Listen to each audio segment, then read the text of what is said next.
Shalom, salam berkat dari kami untuk pendengar sekalian. Saat ini pendengar akan diberkati dengan program Hari Ini Harinya Tuhan bagian yang ke-8. Sebuah program rohani tentang doktrin Alkitab yang menolong kita untuk semakin tertanam dalam kebenaran firman dan bertumbuh dalam kemuliaan. Bersama hambanya, Pendeta Gilbert Lumuendo, STH. Banyak orang merasa doktrin Alkitab sebagai sesuatu yang membingungkan. Tetapi tahukah saudara bahwa doktrin Alkitab intinya adalah memahami Alkitab dengan benar, dengan pemahaman yang sistematis, sehingga kita terus dapat tertanam di dalam kebenaran firman, sehingga kita terus bertumbuh di dalam kemuliaan Allah. Buka hati saudara sekalian untuk menerima berkat-berkat firman-Nya hari ini. Mendengar kata puasa, seringkali kita bertanya, apakah orang Kristen harus berpuasa? Lalu sebagian lagi bertanya, kenapa kita harus berpuasa? Sebagian lagi dengan sinis akan berkata, jangan-jangan cuma mau ikut-ikutan. Namun Alkitab buku yang luar biasa. Kenapa Alkitab buku yang luar biasa? Karena dari kurang lebih 1000 tahun sebelum Masehi, jadi kira-kira 3000 tahun lalu, dari mulai zaman Daud bahkan, Alkitab sudah bicara tentang berpuasa ini. Hanya bedanya jelas kenapa kekristenan mengajarkan puasa, bahwa puasa itu bukan aksi mogok makan. Artinya gini, saya udah doa kok Tuhan belum jawab, supaya Tuhan jawab nih, saya nggak makan nih sampai Tuhan jawab. Itu kan bukan puasa, itu kan aksi mogok makan, protes sama Tuhan, memaksakan kehendak supaya Tuhan mengerjakan persis seperti yang kita harapkan.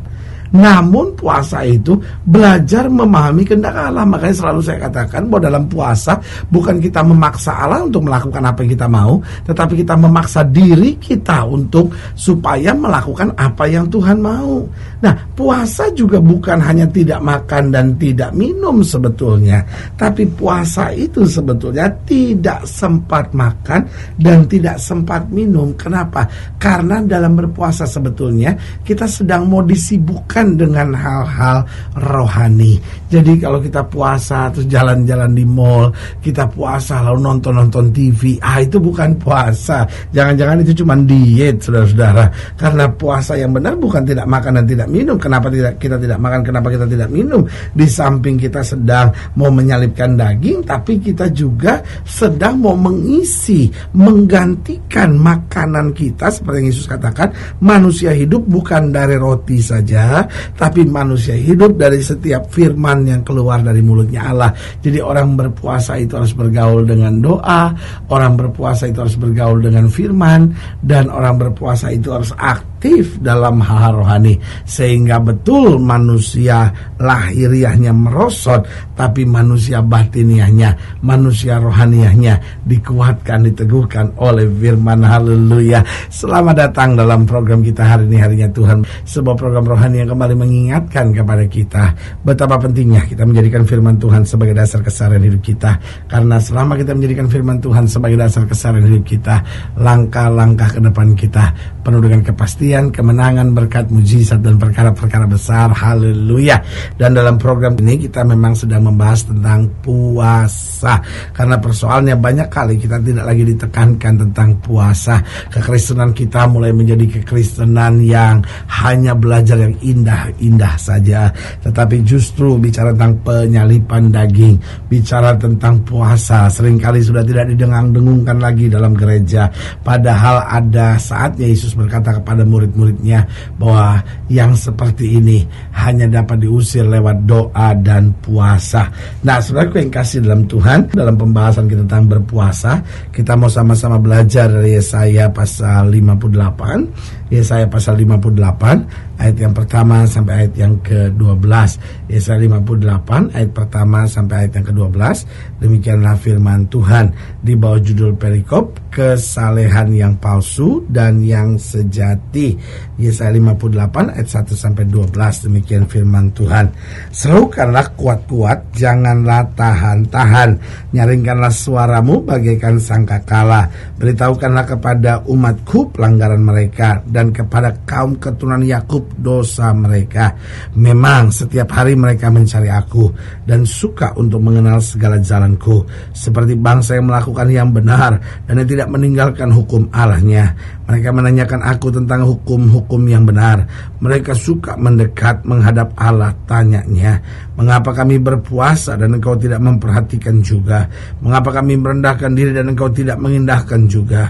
Sesungguhnya pada hari puasamu engkau masih tetap mengurus urusanmu, dan kamu mendesak-desak semua buruhmu. Sesungguhnya kamu berpuasa sambil berbantah dan berkelahi serta memukul dengan tinju, dengan tidak semena-mena. Dengan caramu berpuasa seperti sekarang ini, suaramu tidak akan didengar di tempat tinggi. Sungguh-sungguh inikah berpuasa yang kau kehendaki, dan mengadakan hari merendahkan diri. Jika engkau menundukkan kepala seperti gelaga dan membentangkan kain karung dan abu sebagai lapik tidur, sungguh-sungguh itukah yang kau sebutkan berpuasa, mengadakan hari yang berkenan pada Tuhan? Bukan. Berpuasa yang ku kehendaki ialah supaya engkau membuka belenggu-belenggu kelaliman dan melepaskan tali-tali kuk, supaya engkau memerdekakan orang yang teraniaya dan mematahkan setiap kuk, supaya engkau memecah-mecahkan rotimu bagi orang yang lapar dan membawa ke rumahmu orang miskin yang tidak punya rumah. Dan apabila engkau melihat orang telanjang, supaya engkau memberi dia pakaian dan tidak menyembunyikan diri terhadap saudaramu sendiri. Pada waktu itulah terangmu akan merekas seperti fajar dan lukamu akan pulih dengan segera. Kebenaran menjadi barisan depanmu dan kemudian Tuhan barisan belakangmu. Pada waktu itulah engkau akan memanggil dan Tuhan akan menjawab. Engkau akan berteriak minta tolong dan Ia akan berkata, ini aku. Apabila engkau tidak mengenakan kuk kepada sesamamu dan tidak lagi menunjuk-nunjuk orang dengan jari dan memfitnah, apabila engkau menyerahkan kepada orang lapar apa yang kau inginkan sendiri dan memuaskan hati orang yang tertindas, maka terangmu akan terbit dalam gelap dan kegelapanmu akan seperti rembang tengah hari. Tuhan akan menuntun engkau senantiasa dan akan memuaskan hatimu di tanah yang kering dan akan membaharui kekuatanmu. Engkau akan seperti taman yang diairi dengan baik dan seperti mata air yang tidak pernah mengecewakan. Engkau akan membangun reruntuhan yang sudah berabad-abad dan akan memperbaiki dasar yang diletakkan oleh banyak keturunan. Engkau akan disebut yang memperbaiki tembok yang tembus, yang membetulkan jalan supaya tempat itu dapat dihuni. Nah, saudaraku yang kekasih dalam Tuhan, ayat-ayat ini menggambarkan kepada kita bahwa hidup Kristen adalah hidup yang diajarkan Tuhan untuk berpuasa yang berkenan. Berpuasa yang berkenan bukan sekedar tidak makan dan tidak minum, tetapi berpuasa yang aku kehendaki, kata Alkitab, supaya kau membuka belenggu-belenggu kelaliman, supaya melepaskan tali-tali kuk, supaya kau memerdekakan orang yang teraniaya dan mematahkan setiap kuk. Jadi berpuasa yang pertama, hubungan saya dengan Tuhan diperbaiki. Yang kedua, berpuasa itu hubungan saya dengan firman diperbaiki. Yang ketiga, berpuasa itu hubungan saya dengan sesama diperbaiki. Dan yang keempat, berpuasa itu lewat saya orang lain dapat memperbaiki hubungannya dengan Tuhan. Jadi yang pertama, hubungan saya dengan Tuhan diperbaiki, hubungan saya di dalam kehidupan sehari-hari diperbaiki, hubungan saya dengan sesama diperbaiki, dan kemudian lewat saya hubungan orang lain dengan Tuhan dapat diperbaiki. Haleluya. Lalu ada banyak yang tanya, kalau gitu puasa itu berapa jenis sih pendeta? Sebetulnya saya lihat ada beberapa, contohnya puasa biasa. Gimana puasa biasa? Puasa biasa ini sebetulnya gini, dari jam 6 pagi sampai jam 6 sore. Jadi tidak makan siang, tetapi dia tidak makan juga dan juga tidak minum. Jadi dari jam 6 pagi sampai jam 6 sore dia mengaktifkan diri untuk hal rohani. Lalu yang kedua, itu yang namanya puasa intensif. Kalau yang pertama tadi sebetulnya yang disebut puasa biasa. Jadi puasa biasa dari jam 6 pagi sampai jam 6 sore. Dia tidak makan, dia tidak minum, dan dia isi hidupnya banyak dengan firman. Ini juga masih bisa tetap mengerjakan kegiatan sehari-hari. Kalau dia karyawan, dia pegawai, dia seorang polisi, dia seorang pengacara, dia seorang artis, mungkin dia seorang olahragawan, tapi tetap dari jam 6 pagi sampai jam 6 sore. Lalu yang kedua yang disebut puasa intensif. Puasa intensif ini bisa 3 hari misalnya, bisa 5 hari misalnya, bisa 7 hari misalnya, dan ini selama 3 kali 24 jam, selama 5 kali 24 jam, selama 7 kali 24 jam.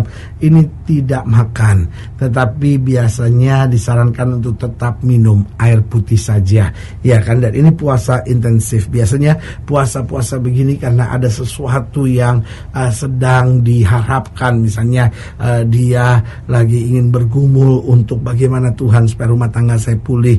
Dia ingin sekali mengerti maksud Tuhan untuk itu. Atau ada orang-orang yang saya rindu dipenuhi dengan baptisan Roh Kudus. Saya mau puasa 3 hari, 7 hari, 5 hari, ya kan. Makanya ini disebut puasa intensif. Tapi yang selanjutnya itu puasa khusus. Jadi puasa biasanya ini untuk waktu yang lama, dan biasanya ini berhubungan dengan nazar. Dia bernazar sesuatu. Kalau anak saya sampai berhenti narkoba, kalau suami saya kembali ke gereja, saya bernazar pada Tuhan karena saya puasa. Puasanya seperti Daniel, puasa yang tidak makan sedap-sedapan, ya kan. Biasanya puasa khusus ini tidak makan daging. Tidak makan daging bukan karena dia bukan pemakan daging, dia mungkin terlalu suka daging, jadi dia korbankan sesuatu yang dia paling suka, ya kan. Atau sesuatu yang paling spesial. Ada orang yang mungkin senang sekali minum soda misalnya.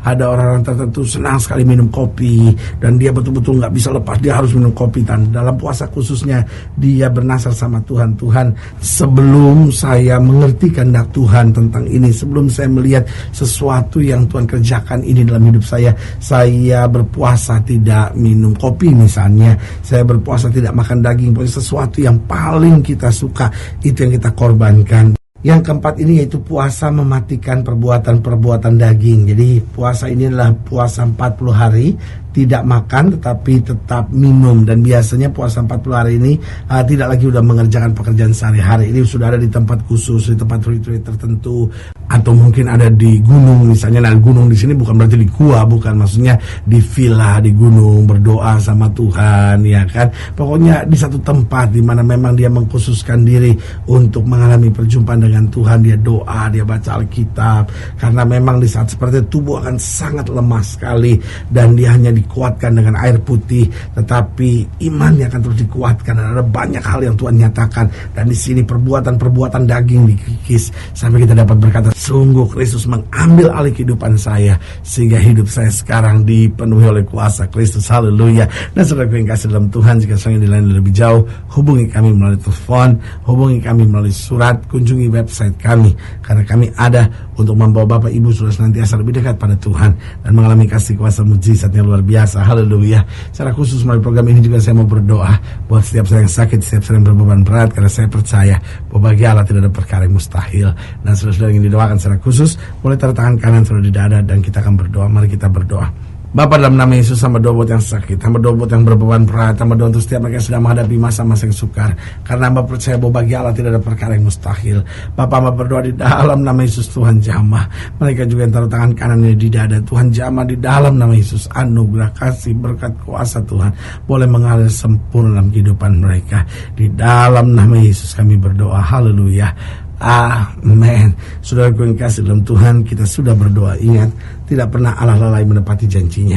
Inilah saatnya buat kita untuk bangkit, bersemangat, bersuka cita dalam menghadapi segala perkara, karena kita tahu Yesus hidup, Yesus berkuasa, dan selalu menyediakan yang terbaik buat anak-anaknya. Doa saya menyertai saudara.